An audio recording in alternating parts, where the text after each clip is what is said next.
Iran పైన యుద్ధంతో America జేబుకు చిల్లులు పడితే ఈ యుద్ధాన్ని క్యాష్ చేసుకొని భారీగా సంపాదిస్తుంది. కాసుల వర్షాన్ని కురిపించుకుంటుంది రష్యా.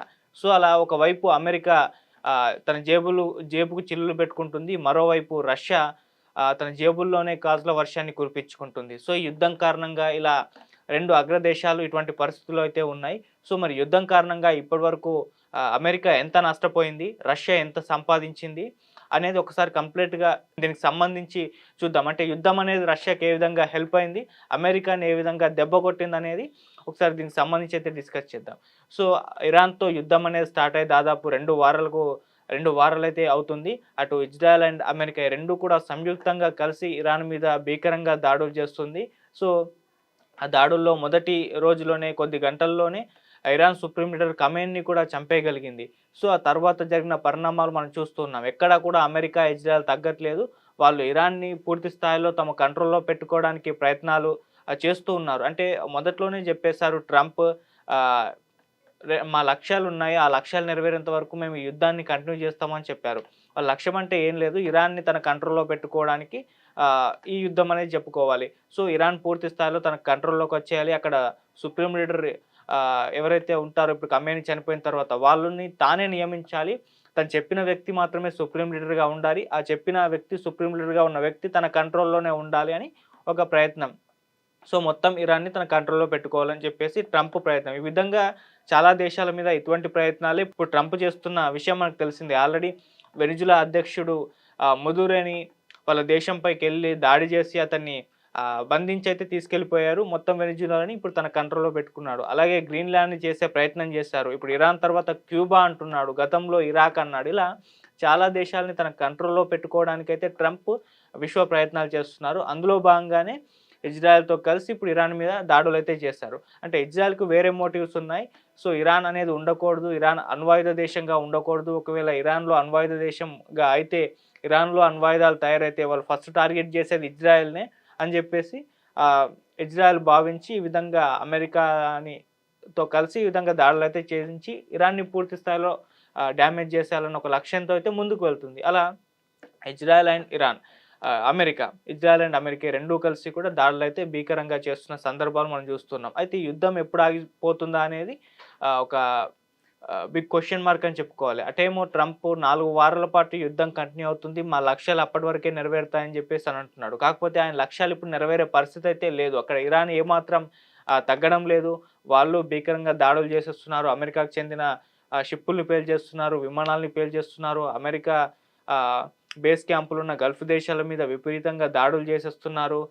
మా ఎనర్జీ ఇన్‌ఫ్రాస్ట్రక్చర్ జోలికొస్తే అలాగే మా ఆహ్, పోర్ట్‌ల మీద దాడులు చేస్తే మేము ఊరుకోము, మేము తగలబెట్టేస్తామంటూ వార్నింగ్‌లు ఇస్తున్నారు. అలా ఎక్కడా కూడా లొంగుబాటైతే ఇరాన్ ప్రదర్శించడం లేదు. దీన్ని అంతా చూస్తుంటే ఈ యుద్ధం అనేది ఇంకా చాలా కాలం పాటు ప్రొలాంగ్ అయ్యే అవకాశాలైతే కనిపిస్తున్నాయని చెప్పేసి చెప్తున్నారు. సో, అటుపక్క ఇరాన్ ఈ విధంగా అమెరికా, ఇజ్రాయెల్ దాడులు చేస్తున్న నేపథ్యంలో ప్రపంచవ్యాప్తంగా చాలా దేశాల మీద ఈ యుద్ధం ఎఫెక్ట్ ఉండాలని జెప్పేసి ఇరాన్ తీసుకున్న ఒక నిర్ణయం ఏంటంటే హార్మోజ్ జలసంధిని మూసేయడం.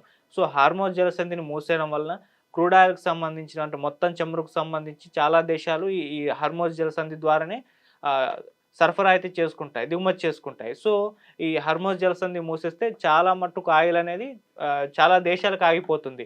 సో, ఈ యుద్ధ ప్రభావం అనేది అలా చాలా దేశాల మీద పడుతుంది. ఇప్పుడు భారత్ మీద కూడా ఈ యుద్ధ ప్రభావం అనేది చూస్తున్నాం. ఎల్‌పీజీ గ్యాస్ సంక్షోభం చూస్తున్నాం.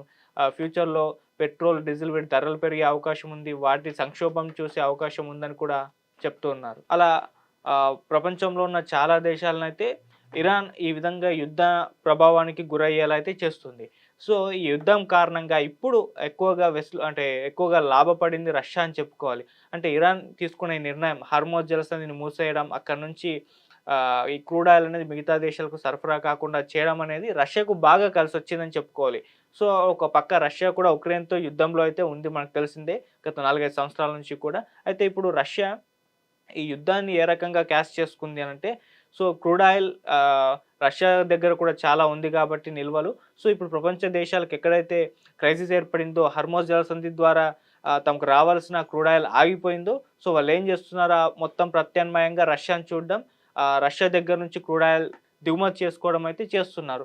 దాంతో ఇప్పుడు రష్యా ఎక్కువగా ఇన్‌కమ్ పెరిగిపోయింది. అంటే దాదాపు వాళ్ళ ఆదాయంలో ఆ దేశానికి రోజుకు అదనంగా $150 మిలియన్ వస్తున్నట్లుగా తెలుస్తుంది. అంటే $150 మిలియన్ అంటే దాదాపు 13,000 కోట్లు రోజుకు అదనంగా సంపాదిస్తుంది రష్యా ఈ యుద్ధం కారణంగా.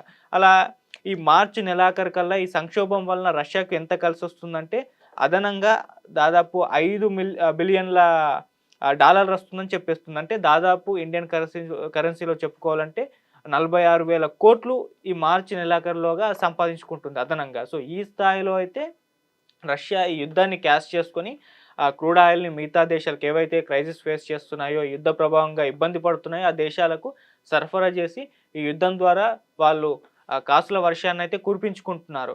సో, వాళ్ళు ఉక్రెయిన్‌తో ఎంతైతే ఖర్చు పెట్టారో వాటన్నిటిని కూడా ఈ యుద్ధం కారణంగా అయితే వాళ్ళు తీసేసుకుంటున్నారని చెప్పుకోవాలి. మరోవైపు అమెరికా యుద్ధం కారణంగా తీవ్ర స్థాయిలో నష్టపోతుంది. సో, యుద్ధంలోకి దిగేసింది. ఇక దాన్ని కంటిన్యూ చేయలేకపోతుంది. అలా అని ఆపలేకపోతుంది. వాళ్ళకు చెందిన బేస్ క్యాంపులు అక్కడ ఆహ్, గల్ఫ్ దేశాల్లో ఉన్న బేస్ క్యాంపులన్నీ కూడా నాశనం అయిపోయాయి. కొన్ని ఫ్లైట్లు ఇరాన్ కూల్చేయడం జరిగింది. కొన్ని క్రూడ్ ఆయిల్ షిప్పుల్ని పేల్చేసింది. వీటితో పాటు యుద్ధం కోసం భారీగా ఖర్చు పెట్టేస్తుంది అమెరికా.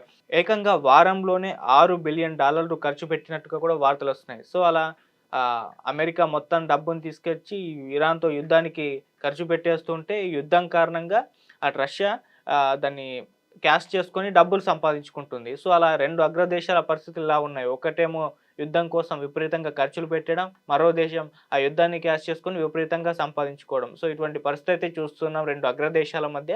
సో, ఇటు అమెరికా అయితే ఇంకా ఎంతకాలం ఈ యుద్ధాన్ని కంటిన్యూ చేస్తుందో తెలీదు గానీ, యుద్ధం కోసం అయితే చాలా ఎక్కువ ఖర్చు పెట్టే అవకాశం అయితే ఉంది. సో, వారంలోనే $6 బిలియన్ అంటే ఇప్పటికి 2 వారాలవుతుంది. మరి ఎంత ఖర్చు పెట్టారో ఆ లెక్కలేంది ఇంకా చాలా ఎక్కువగా ఉన్నట్టుగానే తెలుస్తుంది. సో, మరి యుద్ధాన్ని ఆపుతారా లేదా అనేది ఒక బిగ్ క్వెషన్ మార్క్. అటేమో ఆహ్, ఇరాన్ కూడా యుద్ధం ఆపే పరిస్థితిలో కూడా లేదు. వాళ్ళు కూడా వార్నింగ్‌లు ఇస్తున్నారు. ఎంతకాలం యుద్ధమైనా మేము పోరాటం చేస్తామన్నట్టుగానే మాట్లాడుతున్నారు. వాళ్ళే మాత్రం లొంగుబాటు ప్రదర్శించడం లేదు. ఈవెన్ అమెరికాకే 3 కండిషన్స్ పెట్టారు. మీరు యుద్ధం ఆపాలి అంటే ఫ్యూచర్‌లో ఇంకెప్పుడు ఇరాన్ మీద దాడులు చేయకూడదని ఒక హామీ ఇవ్వాలి. మా దేశ హక్కుల్ని గుర్తించాలి.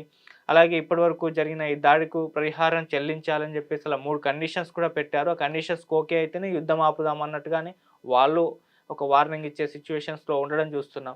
సో, ఏదేమైనా ఈ యుద్ధం అనేది ఇలా ఆహ్, ప్రపంచవ్యాప్తంగా ఉన్న దేశాల మీద ఒక్కొక్క దేశం మీద ఒక్కొక్క రకంగా ప్రభావాన్ని చూపిస్తుంది. అంటే కొన్ని నష్టపోతూ ఉంటే కొన్ని ఈ యుద్ధాన్ని క్యాష్ చేసుకొని సొమ్ము చేసుకుంటున్నాయి. సో, అలాంటి దేశంగా ఇప్పుడు రష్యా పరిణమించడం చూస్తున్నాం. సో, ఏకంగా ఇప్పుడు రోజుకు 13,000 కోట్లు అదనంగా అయితే సంపాదిస్తుంది. ఈ నెలాఖరులోగా 46,000 కోట్లు అయితే అది రెవెన్యూ వచ్చేటట్టుగా అయితే ఉంది. మరి ఇంకా యుద్ధం ఇలాగే ప్రొలాంగ్ అయ్యి క్రూడ్ ఆయిల్‌కి సంబంధించిన సంక్షోభం వస్తే గనక రష్యా ఇంకెక్కువగా ఎర్న్ చేసే అవకాశం కూడా కనిపిస్తుంది.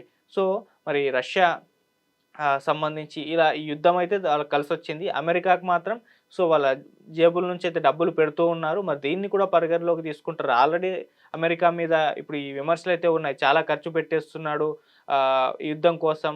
మనకు అనవసరమైన యుద్ధం కోసం భారీగా ఖర్చు పెడుతున్నారని సొంత ప్రజలే విమర్శలు చేస్తున్నారు. ప్రపంచంగా చాలా దేశాల మీద యుద్ధ ప్రభావం పడడంతో మిగతా దేశాలు కూడా అమెరికా మీద ఒత్తిడి తీసుకొస్తున్నాయి. సొంత డెమోక్రాట్‌లే రిపబ్లికన్సే పెద్దగా సపోర్ట్ చేయట్లేదని చెప్తున్నారు. మళ్ళీ లోకల్ ఎలక్షన్స్ రాబోతున్నాయి. వాటి ప్రభావం కూడా అమెరికా మీద పడబోతుంది. సో, ఇన్ని ప్రెషర్స్ అయితే ట్రంప్‌కి కూడా ఉన్నాయి. మరి వీటి మధ్య ట్రంప్ యుద్ధాన్ని ఆపుతాడా? లేదా చూడాలి. సో, ఈ నష్టాలన్నింటినీ కూడా చూసుకొని యుద్ధాన్ని ఆపే దిశగా అతను వెళ్తున్నాడని కొన్ని వార్తలు కూడా అతని స్టేట్మెంట్లు చూస్తే కూడా అర్థమైపోతుంది. అంటే ఇరాన్ ఓడిపోయింది. యుద్ధం నేను అనుకున్నప్పుడే ముగిస్తానన్నట్టుగా మాట్లాడుతున్నారు. మరి చూద్దాం యుద్ధాన్ని కంటిన్యూ చేస్తాడా? ఆపేస్తాడని తొందరలో మనకు తెలిసిపోతుంది. Thank you so much.